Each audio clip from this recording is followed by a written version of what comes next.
The Vikings, who were on a 2-game losing streak, needed a win in the worst way Sunday night. They had a will and found a way. Sam Darnold threw 3 touchdown passes, Justin Jefferson went over 100 yards, and the Vikings defense kept the Colts out of the end zone. Minnesota, which trailed 7-0 at halftime, won 21-13. The Vikings improved to 6-2, while the Colts fell to 4-5. Minnesota had 194 yards in the first half, but Darnold threw an interception with the Vikings at the Indianapolis 16 and Will Reichard missed 2 field goals, including one in the red zone. Reichard was dealing with a quad issue, according to the NBC broadcast.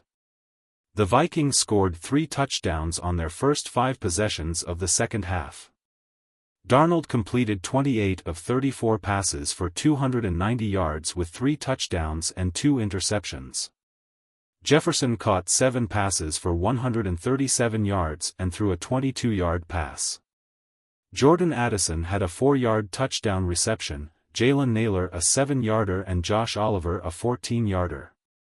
Colts kicker Matt Gay made a 54-yard field goal with 28 seconds left to make it a 1-score game, but Jefferson recovered the onside kick. Only 2 of 27 onside kicks have been recovered by the kicking team this season. The Vikings outgained the Colts 415-227, with Indianapolis getting no closer to the end zone than the Minnesota 23.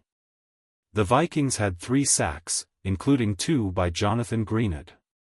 Colts quarterback Joe Flacco, starting in place of Anthony Richardson, went 16 of 27 for 179 yards and an interception.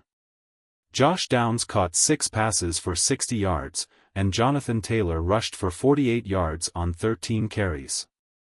The Colts' only touchdown came on cornerback Kenny Moore's 38-yard fumble return after defensive tackle Grover Stewart's strip sack of Darnold. Replay showed that Stewart hit Darnold in the head, which should have been a roughing the passer penalty. While officials initially threw a flag, they picked it up without explanation.